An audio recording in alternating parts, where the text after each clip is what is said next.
Australian investigators have released the final pictures taken on board a seaplane, which plunged into a river last year, killing 6 people. 5 members of a British family and a Canadian pilot died in the incident north of Sydney on 31 December. Authorities are yet to release their findings on what caused the crash, but in an interim report released on Thursday, investigators said photos on the witness accounts had helped them to reconstruct the flight's final moments. The back to Beaver was on a sightseeing flight when it nosedived into the Hawkesbury River at Jerusalem Bay, about 50 kilometers (30 miles) from the city center. Businessman Richard Cousins, 58, died alongside his 48-year-old fiancée, magazine editor Emma Bolden, her 1-year-old daughter Heather, and his sons, Edward 23, and William, 25, and pilot Garrett Morgan, 44. Most of the wreckage was recovered by Australian authorities in January. On Wednesday, the Australian Transport Safety Bureau, ATSB, released photos that had been recovered from a camera on the Thunot board. Investigators were able to use images taken by the front seat passenger to recreate the flight path, the ATSB said. This was corroborated by the accounts and photos of a witness on the ground. ATSB Director Matt Nagy said this had allowed investigators to determine what happened in the lead-up to this accident. The photos had also helped investigators establish the seating positions of those on board, the report said. Earlier this year, the ATSB said the plane had made a steep right turn before entering the water. Flight operator Sydney Seaplanes described the action as totally inexplicable. Investigators said they would further examine Mr. Morgan's health and medical history, but he had appeared fine in the days before the crash. He had more than 10,000 hours of flying experience, including about 9,000 hours on float planes. There was no voice or flight data recorded on board. Neither were required by regulations for an aircraft of such size, officials have said. The ATSB will release its final findings and recommendations sometime in the next 6 months. The United States military says it has killed 62 fighters from the Islamist group al-Shabaab in 6 airstrikes in Somalia. 4 airstrikes on Saturday killed 32 militants, and a further 2 on Sunday killed 28, it said in a statement. These were the deadliest air attacks in Somalia since November 2017, when the United States said it had killed 100 militants.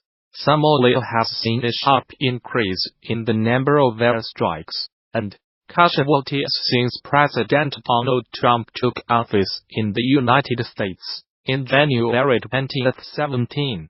A tally by the Bureau of Investigative Journalism reveals that at least 400 people have been killed in airstrikes since the beginning of 2017, far more than the previous 10 years combined.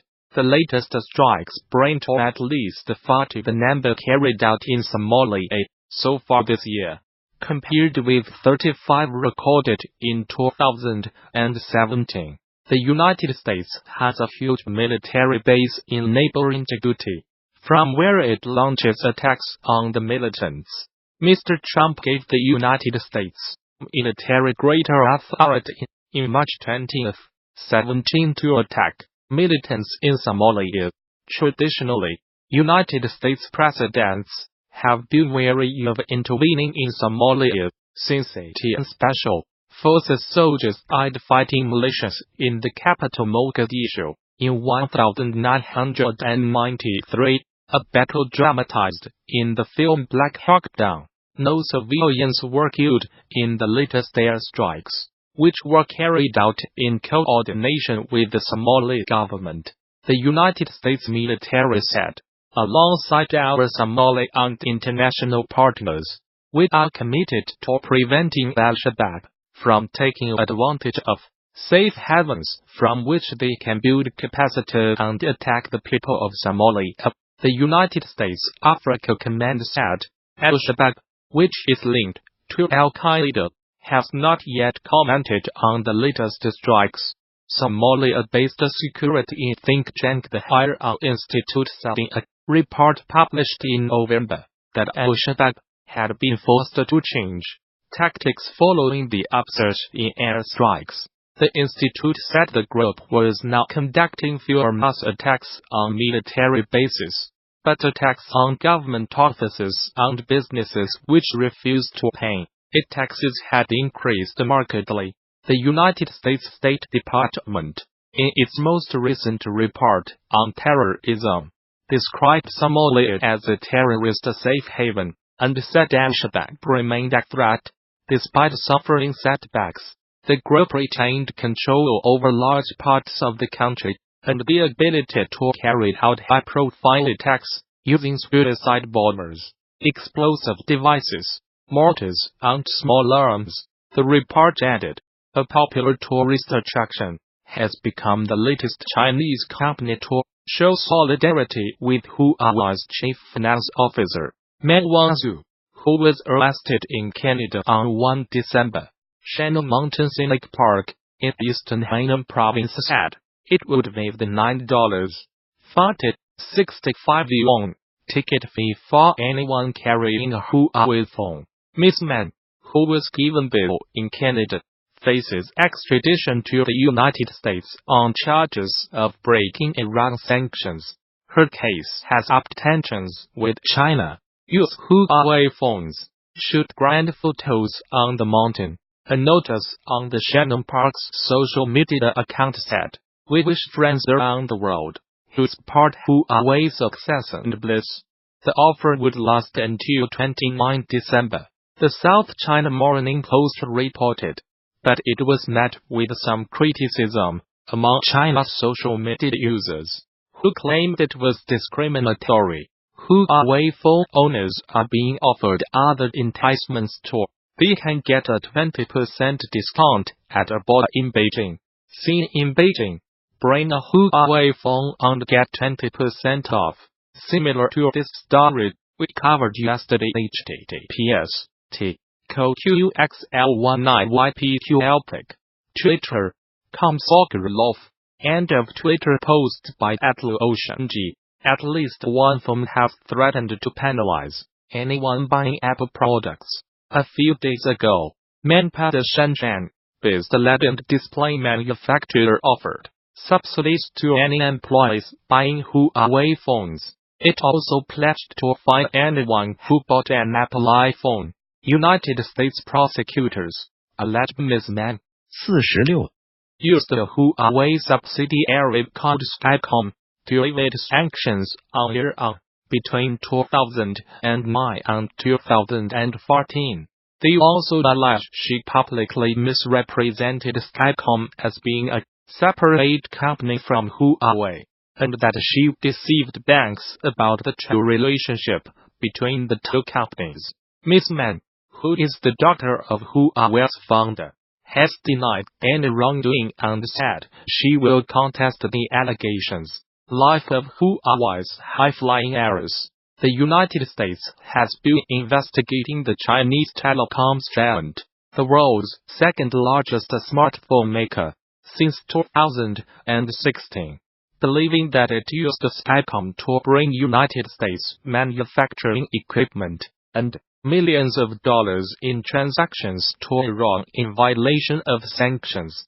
Ms. Mann's detention comes amid an increasingly acrimonious trade dispute between Washington and Beijing. China is angry at her detention, saying she has not violated any laws.